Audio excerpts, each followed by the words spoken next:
नमस्कार, मैं हूं रेखा। बिहार विधानसभा चुनाव से जुड़े खास कार्यक्रम किसकी सरकार में आप सभी का स्वागत है।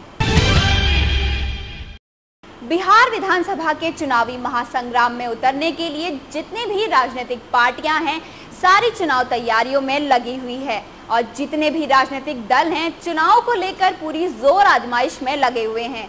वो अपनी जितने भी राजनीतिक दल हैं जो बिहार विधानसभा चुनाव हैं, उन चुनावों में अपनी पूरी ताकत झोंक देना चाहते हैं। वो ये चाहते हैं कि उनकी तरफ से इन चुनाव में किसी भी तरह की कोई कोर कसर न रह जाए।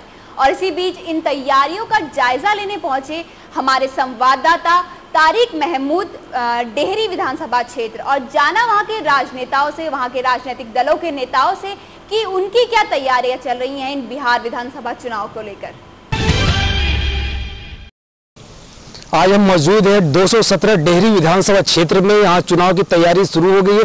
जो बिहार विधानसभा का चुनाव हो रहा है उसके लेकर सारे दल के नेता अभी से तैयारी में लग गए और हमारे साथ मौजूद है यहाँ सारे दल के नेता। हम इनसे जानने की कोशिश करेंगे जो बिहार विधानसभा चुनाव है और जो डेहरी विधानसभा चुनाव है उसको लेकर क्या तैयारी कर रहे हैं, क्या रणनीति है और वो क्या करेंगे। तो हम सबसे पहले जानने की कोशिश करेंगे। यहाँ हमारे साथ कांग्रेस के एक नेता है गोपाल प्रसाद, उनसे जानने की कोशिश करते हैं कि आखिर उनकी तैयारी कैसी है और वो क्या करना चाहेंगे।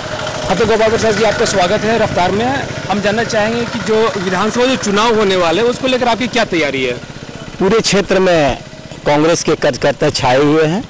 यूथ कांग्रेस सारे जितने भी प्रकोष्ठ और पार्टी के नेता हैं, हर क्षेत्र में गांव-गांव और पार्टी का कार्यक्रम गांव-गांव पाँव-पाँव का कार्यक्रम चला। इसलिए इस तरह से हम लोग पूरे क्षेत्र में छाए हुए हैं और हर कार्यकर्ता हर गांव में एक एक घर में हम लोग घूम रहे हैं और इस तरह से हम लोग अपना कार्यक्रम कर रहे हैं। क्या आपको लगता है कि बिहार विधानसभा जो चुनाव होने वाले हैं जी जी उसमें आपकी पार्टी को क्या बहुमत मिलेगा? जैसे अभी देखा जा रहा है कि विधानसभा चुनाव से पहले जहां भी कार्यकर्ता बैठक हो रही है, हर जगह कुर्सियां चल रही है, आपस में लोग भिड़ रहे हैं, तो क्या आपको क्या लगता है, क्या उम्मीदें हैं? नहीं, इस सब बात में कार्यकर्ता आपस में टिकट के लिए ये हो रहा है। आज कांग्रेस में इतना होड़ हो गया है, कांग्रेस में इतना लोग आना चाह रहे हैं, कांग्रेस का ग्राफ इतना ऊंचा हो गया है कि सब लोग कांग्रेस में जुटना चाह रहे हैं। इसलिए हर कोई चाह रहा है कि हमको पार्टी में टिकट मिले और हम अपना जीत सुनिश्चित करें।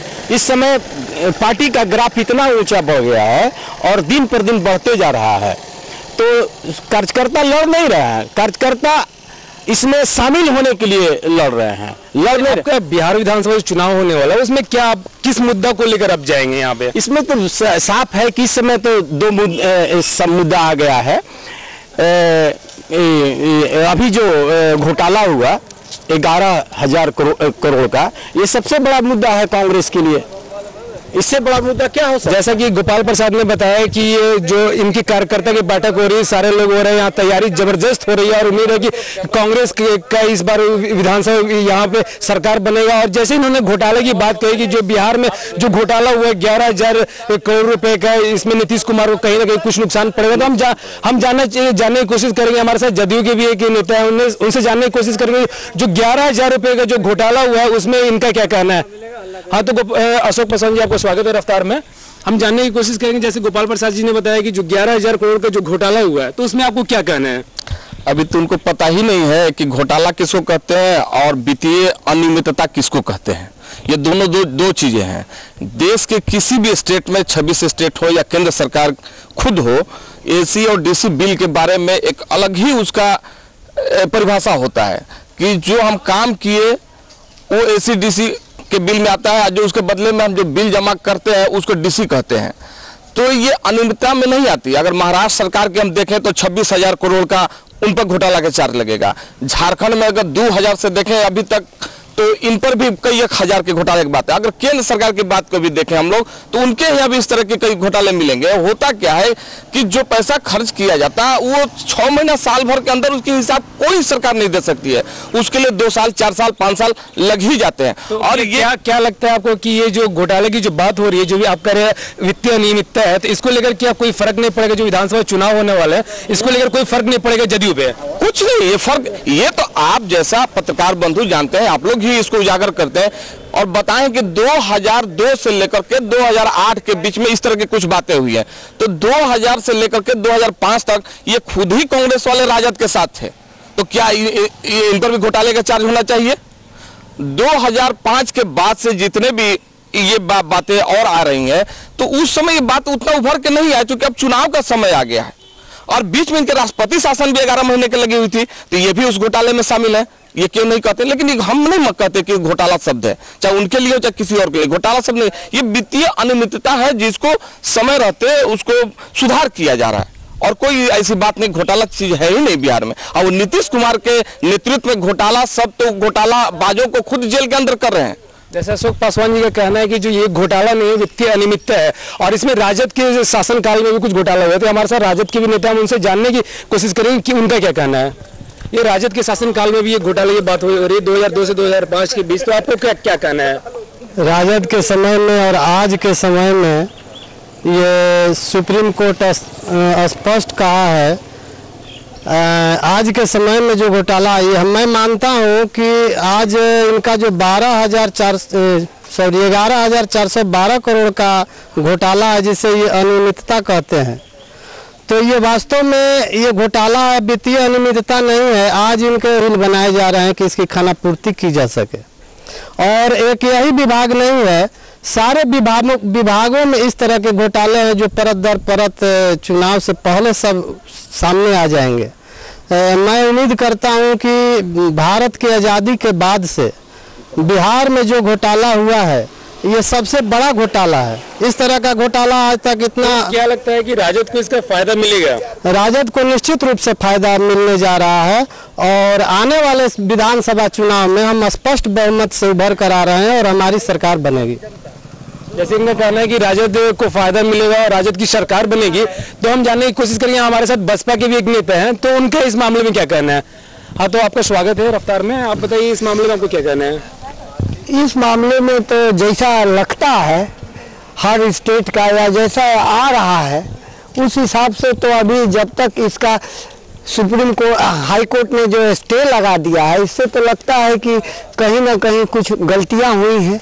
इसको तो घोटाला का शब्द नहीं दिया जा सकता है, लेकिन कांग्रेस जब आई है, कांग्रेस सरकार का हर स्टेट में अगर दूसरे किसी भी पार्टी का अगर सरकार होता है तो इसको गिराने का कांग्रेस का सबसे बड़ा मुद्दा रहता है। पिछला इतिहास भी आप उठा के देखिए, किसी भी स्टेट के साथ जब इलेक्शन आएगा तब अपने लोगों को ला करके, अब हाई कोर्ट को इसमें इन्वॉल्व करके, वहां के लोगों को ला करके अब उनसे सीबीआई जांच करा रही है। जब ये कांग्रेस पर सीधा सीधा इल्जाम है, आपका क्या कहना है? ये सब गलत बात है। इल्जाम क्या है? हाई कोर्ट अलग चीज है, पार्टी अलग है, तो इसमें कांग्रेस के क्या कहना है कि सीबीआई का दुरुपयोग किया है? जब भी कांग्रेस होती है वो दुरुपयोग करती है। नहीं, ऐसा बात नहीं, गलत बात है। ऐसा कभी नहीं हुआ है, ऐसा कभी नहीं हुआ है कि पार्टी सीबीआई का दुरुपयोग है, ऐसा तो नजर नहीं आ रहा है। ये तो थी घोटाले और राष्ट्रीय लेवल की बात। अब जानने की कोशिश करेंगे जो 217 डेहरी विधानसभा क्षेत्र है, यहाँ का स्थानीय मुद्दा क्या है और कैसे यहाँ पे लोग क्या करेंगे, तो इसके लिए हम जानने की कोशिश। आप बताइए यहाँ जो स्थानीय समस्या क्या आप लेकर आएंगे? स्थानीय समस्या है कि यहाँ बिजली का है, नगर परिषद में है, यहाँ सुपर की कमी है। बिजली यहाँ 24 से 12 घंटा 18 घंटा यहाँ बिजली लोगों की रात भर, आज भी रात भर यहाँ लोगों की मुहैया नहीं हो सकी है। तो ऐसे बहुत सी इस क्षेत्र में कमियां हैं जिससे प्रतिनिधि लोग देखते हैं, सरकार देखती है, फिर भी उस पर कोई नज़रअंदाज कर देती है लोगों के साथ। जो भी प्रतिनिधि जीत के जाते हैं वो जनता के साथ सौतेला व्यवहार करते हैं, केवल वो अपने जीतने के लिए अपने हौस में रहते हैं, तो ऐसा नहीं है। जैसे इनका कहना है कि बिजली की समस्या, बहुत सारी समस्या है, तो हमारे साथ जदयू के एक और नेता जुड़ गए हैं, तो हम उनसे जानने की कोशिश करेंगे जो इनकी सरकार है, जदयू की सरकार है, इसमें ये जो समस्या है इसका निदान क्या होगा और क्या ये जो बिजली की समस्या है इसका विधानसभा चुनाव पर कोई असर पड़ेगा। तो हाँ, आपका स्वागत है रफ्तार में। आप बताइए जो समस्या की बात हो रही है, बिजली की समस्या और जो भी स्थानीय समस्या है, उसको लेकर क्या आपका कहना है?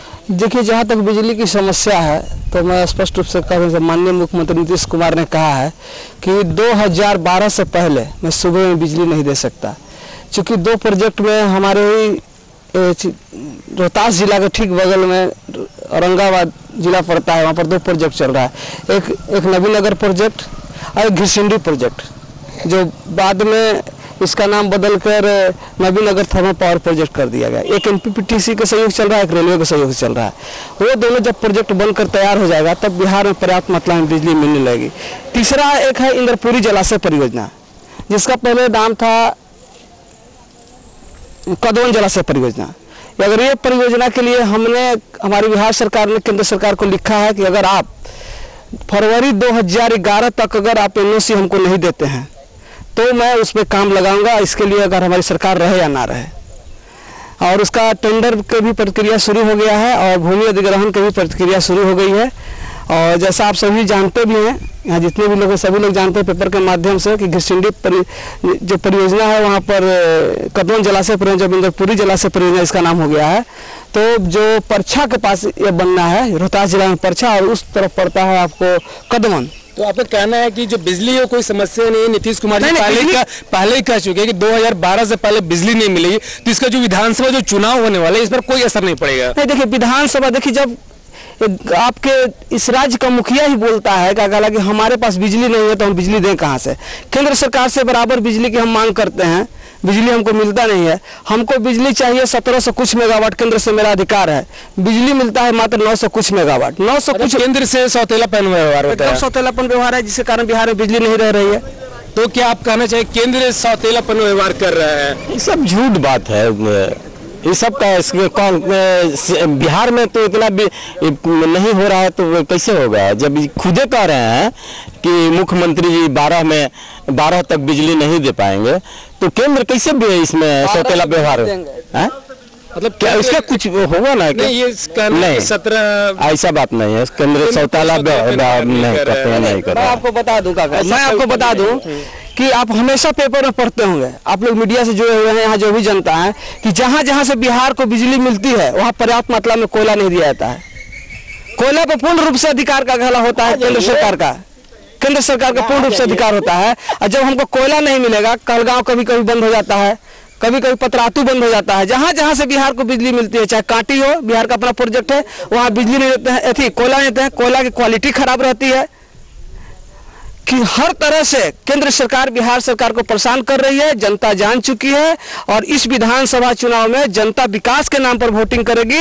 जनता इस बात को जानती है कि अगर माननीय मुख्यमंत्री ने कहा है कि बिहार में अगर बिजली की कमी है 2012 में हम बिजली देंगे, तो यह जनता जान चुकी है कि 2012 में बिजली मिलेगा, क्योंकि यह जनता जानती है कि मुख्यमंत्री नीतीश कुमार झूठ नहीं बोलते हैं।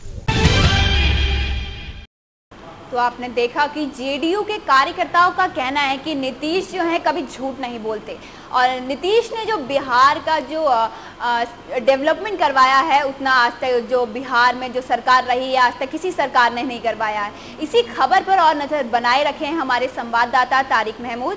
फिलहाल अभी वक्त हो चला है एक ब्रेक का, ब्रेक के बाद जल्द हाजिर होंगे, आप बने रहिए रफ्तार के साथ।